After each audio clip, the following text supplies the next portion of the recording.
Thank you for staying with us. You're still live on the AM show with Benjamin Akakpo. Now, on the back of that Living Standard series, we take you to Kumasi, where the Traditional Council has requested that Oyerepa FM, a radio station operating in Kumasi, stop broadcasting from today, August the 26th, until further notice. Their crime was giving their platform to the 2020 flag bearer of the United Front Party to denigrate the Asante Hene, so to speak.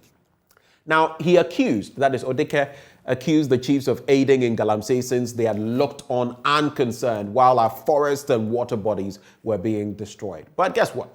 The Kumasi Traditional Council was offended by this remark and declared it to be a form of rebellion against Asante Man. Hence, Odike was banished from stepping at the Manshia Palace. But what does the media fraternity make of this development? Do the chiefs even have the right to do this? Banishment, yes, but after that, shutting down radio stations? Is that not in the purview of the NCA? Joining us on phone is Sulemana Brima. He is Executive Director, Media Foundation for West Africa. Mr. Brima, a very good morning to you, sir. Good morning, and thank you for having me. It's a pleasure having you. So let's start from what you've heard when it comes to this entire development. What is your fundamental understanding of what has happened? Well, I mean, what we all know is that Odike was on this radio station and had talked about the issue of illegal mining or Galamsey, and insinuated or said that what is happening may be having the blessing of some chiefs, otherwise it couldn't be going on the way it is. And the Kumasi Traditional Council took offense, and subsequently the apology was rendered, and the decision they made is that the station must be shut down or go off air as a sign of remorse from today. And of course, as a station, what can they do operating in that area? I don't think that they can say they will stand up to the power of the Traditional Council. So it's a clear case of censorship.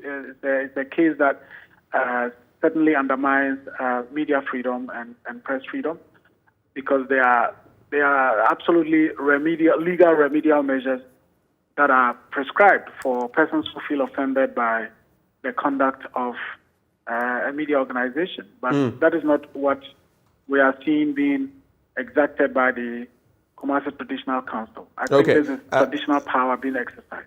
Mr. Brima, we'll get into that, especially as you've started talking about censorship. But there's a report we have on this specific happening, which also borders on media freedom and how free we are. Let's take a look at this report, and we'll come back to expatiate further on this. Odike card your pen. I am on a moment platform money. Na Odike Casade and Kuntimin. If it's awesome, I'm from home, if it's awesome, get to Abby. Naka obey and ka dibume mo drop yana nanumia yeni beso ya beso. You gave Odike the platform to say all that he said without caution. If you want us to accept your apology and show remorse, then announce to your listeners that you erred and apologized. Again, if you want Menshia to give you your hearing, then you have to close down your radio station from Friday, August 26th until the pending issue is resolved. If not, we won't take it lightly when you appear before us again. And I'm saying, some percent, Menshia who said, Manyan Huno, anti a free fiada. Aircraft Pimsa, semi Becan, radio station, Muntimin. Who said, Monyanu, Nasanudia Madia, Menyasho Samubaha, Nananum Betinum. So you saw there Bafwa Mankwetia, who is the Bantamahene. He is actually acting as the chair of the council in the absence of the Asante Hene, who is out of town currently. So let's get into the matter now, Sulemana Brima. From the standpoint of the chiefs taking this decision in the first place, what do you think? Do they have the right to do this? You're talking about censorship. Legally speaking, should they be doing this? chiefs will not have the power to say, we are shutting down a radio station. I don't know where that legal powers would be drawn from. So certainly, as I said, it is an exercise of traditional power, knowing very well that with that fiat issued, the radio station cannot dare say, well, we will go ahead in defiance of what has been said, because the consequences could be dire in terms of physical violence, potential physical violence that may be visited on them. And so I don't know where the legal powers for that would be. But for me, it's a very, very worrying development, because we all know that we revere Asante Hene, we revere Otumfuo, we revere Menchia. And we do so not because Menchia or Otumfuo commands the most strongest army in Ghana or has the strongest men in Ghana who can on his instruction, visit violence or do something to people. I think that the reverence that we have for Otumfuo and the fact that we hold him in high esteem and Menchia Palace in high esteem is because of how dignifying he's held the chieftaincy institution and his contributions using his position to the development of this country, to the peace and stability of this country. That is really why we all hold Otumfuo in high esteem. And I don't think it is acts of this nature, which is about exerting traditional power against, institutions that are operating in that particular jurisdiction that would further consolidate or amplify the powers that the traditional council has. If anything at all, I believe acts like this would undermine the authority, the respect, and the dignity that, Menchia Palace and Otumfuo has. And so it's a worrying development also because not too long ago we heard about Radio Ada, the traditional authority there, saying that the station should not cover the annual festival.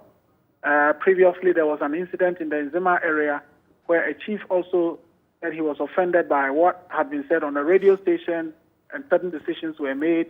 If we are not careful, Joy FM will be broadcasting and say something about the Ga Manche or the Ga Traditional Council, and then there is a fire. Joy FM or Joy News must shut down because youth can easily be deployed to attack.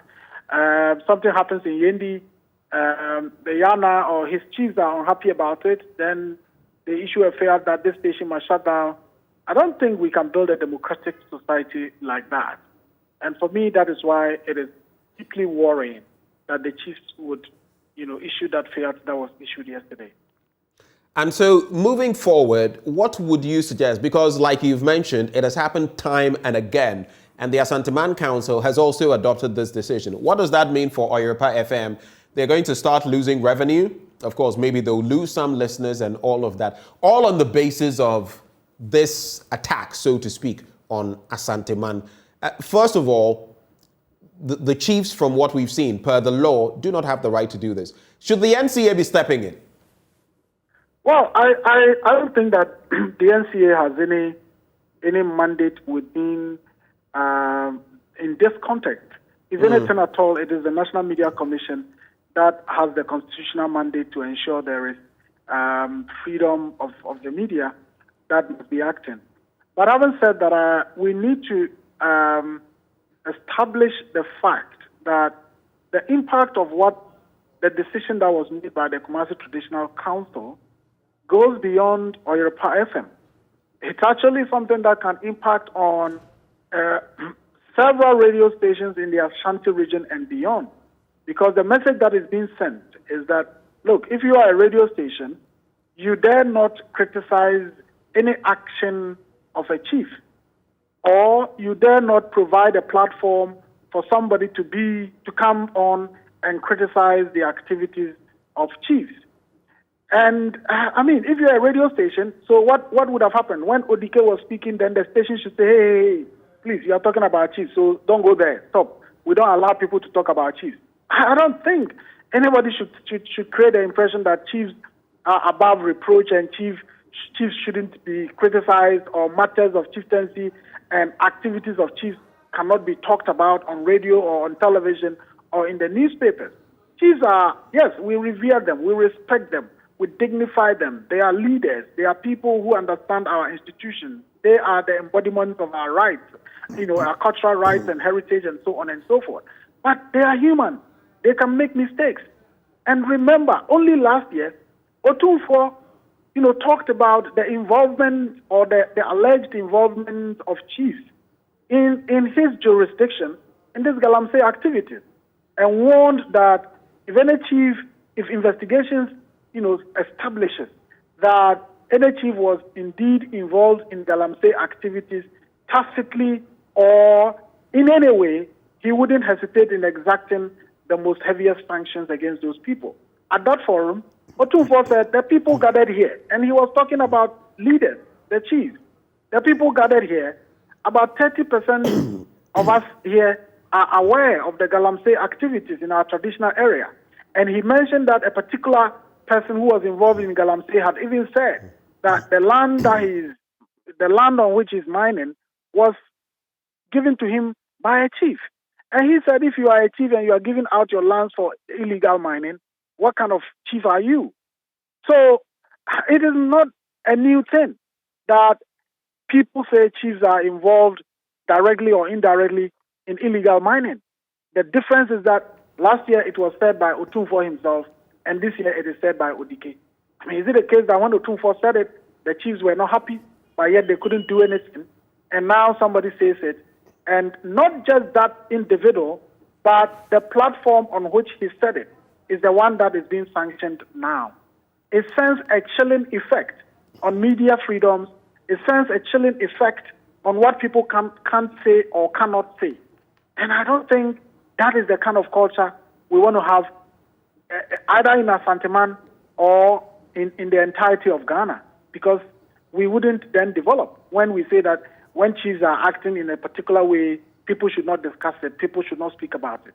I don't think that is what is right. So what then should be done?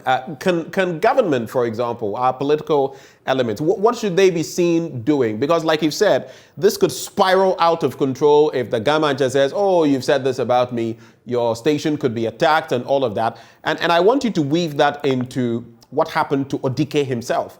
The physical attack, one of his men was hit by a stray bullet, and he very easily could have been, shot himself. Yesterday, when he interacted with my colleague, Advertisements, he mentioned he was out of the Ashanti region, that he was in hiding, and that he wanted to avoid, getting his family involved, because if he stayed in the region, who knows what other attack could come through. So what should government be seen doing in this respect? Well, certainly government has a role to play. The Ministry of Chieftaincy Affairs has a role to play. The National Media Commission, which is a state institution, has a role to play. I'm confident that today the National Media Commission may dispatch a team to Kumasi to engage with the authorities there. Sometimes we all know that if you are dealing with leaders or dealing with the elderly, even if they have erred, you are cautious to make that known that they've erred. And in this case, I'm sure there will be some background diplomatic discussions to de-escalate the tension and to ensure that the radio station is brought back on air. But for me, what is more critical is not just having the station on air, operating, but the effect of what this has. I don't know the extent to which the station being on air can take up issues about, activities of chiefs and how it undermines or promotes the development of communities and so on and so forth. They'll be very, very cautious about doing that. And then, as I said, would this serve as an example for other traditional authorities to begin to act the same way? And if they do, what would we say? Because then they would say, well, when it happened in Ashanti region, we all looked on. Is it because it involves the Otumfuo, or because it involved Asante-Man or the Kumasi Traditional Council, and now it is this other traditional council that you think we are weak, and therefore you want to take us to task. I think what is important is post this incident, the national conversation that we all need to have about media freedom, and of course, media, the responsibility of the media, and the fact that media have to be professional and all of that, but also to emphasize the fact that there are legal provisions for seeking remedy to anything that the media does or do that is deemed offensive. I rejoined the National Media Commission can petition, going to court, and in fact, in the case of Menchia, for example, the management of the station went to Menchia to apologize. I don't know the full facts, but the reality is, as I've said, if your father says you've heard, who are you to say your father should apologize to you or your father should go to hell? So in that case, yes, if Menchia is unhappy, the station certainly would go and say, okay, we are sorry for what happened. But to extend it beyond that and say that the apology to have been in a certain way, in a certain manner that will appease the traditional authorities, and therefore the station must be shut down from today as a sign of remorse. I think it's an that's asserting the traditional power, maybe to an extent that is quite not right. Let me ask you this. One person who can definitely speak on this matter and, shake something, ruffle some feathers is Mr. President. He has cast himself as a doyen when it comes to human rights and media freedom as well. Would you like to hear from Nana Addo Dankwa Akufo-Addo on this development and maybe to give some clarity to the matter moving forward? Ben, what has happened is a very dicey matter. Yes, some people may have overstepped their boundaries. Some people may have acted illegally. Maybe a radio station may have acted unprofessionally, if that is what it is. But we need to handle it quite carefully because you don't want to also do anything that would undermine the authority of Nananum so that people would feel, in the media you can say anything or you can do anything. That is very, very important. And to that extent, I don't think that it would be right for us to say, look, we want to hear the president condemn what the Kumasi Traditional Council has done or condemn what the radio station has done to appease Nananum. I think, if anything at all, yes, the president can get involved, but that wouldn't be in an overt way. I'm sure the president has lines of communications with, literally everyone who is important in this country, including Otumfuo himself.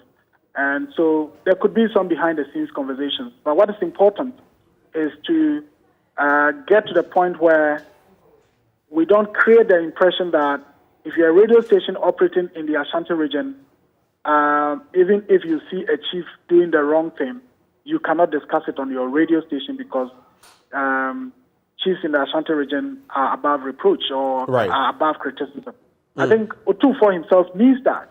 Otumfuo needs a situation where radio stations in the region take on chiefs whose conduct and activities undermine the development of Asanteman and undermine the development of the country at large. I think Otumfuo needs that. And I think the Menchia needs that. The Kumasi Traditional Council needs that. The Ashanti Kingdom needs that.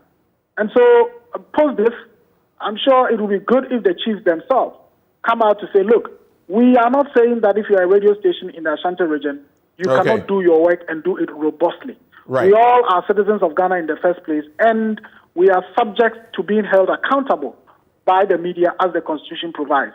All we ask for is for you to do your work in a professional way so that it doesn't send that censorship effect or chilling effect on the media in the region. Suleimana, just to wrap the conversation, give me this in 30 seconds because it's a crucial angle to it as well.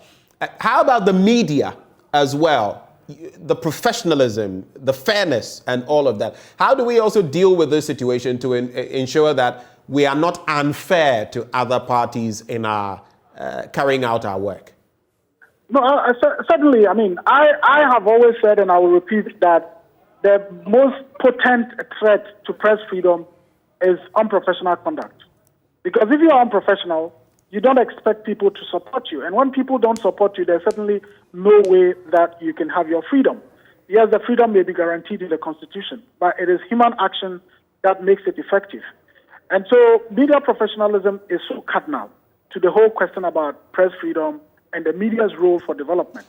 When we say the media, contributes to development, it is not through unprofessional conduct. It can only be through professional conduct. And so we would continue to also urge our colleagues who are practitioners to ensure that they use their media for good and not for bad. They do the most professional thing and not the unprofessional thing. And that's the only way, when they are in trouble, we can all rally around to defend them as the Constitution requires us to do. Suleimana, thank you so much for joining the conversation this morning. We're really grateful you took time to join us. And that is Suleimana Brahma, Executive Director, Media Foundation for West Africa. It's time to take our own destiny into our hands as a country. We need to come together to help our farmers to buy the fertilizer they need. Otherwise, we risk a food shortage soon in the country. Farmerline is supporting farmers by making affordable fertilizers available to these farmers through a discount program. We are inviting you to also support us by donating 10 Ghana cedis or more towards raising 1 million cedis to support over 25,000 farmers this season. Simply dial *887 *4444 hash, *887 *4444 hash to donate. Donate 10 cedis or more and contribute to food security in Ghana. But hello, how about treating your family to a summer holiday in South Africa? Come journey to South Africa for a good time in our beautiful country. Get to know the locals and our languages. And if you're looking to let your hair down and relax, or you're just in the mood for some fun family-friendly adventures, South Africa has got everything you need. This summer, Wazanila. Come this side and experience a holiday worth talking about. But hello, Ghana. Happy moment is here. Now. Let's storm World Cup Qatar 2022 with Storm Energy Drink, Puma Soft Drinks, and Awake Drinking Water from Casapreco Company Limited. All you have to do, buy your favorite Storm Energy Drink, Puma Soft Drinks, and Awake Drinking Water, text the 4-digit unique number on the neck of the bottle to short code *780 hash, choose option 2, and follow the prompts on all networks for free. You could be one of the lucky winners to this year's World Cup in the monthly draw. You could also win TVs, fridges, microwave ovens, mobile phones, home theaters, free drinks, and more instantly. So don't waste time. Grab a bottle of Storm Energy Drink, Puma Soft Drinks, Awake Drinking Water, and let's storm Qatar this World Cup. This promotion is on the NLA Caritas platform, and this advert is FDA approved. Terms and conditions do apply. We'll be right back after the break.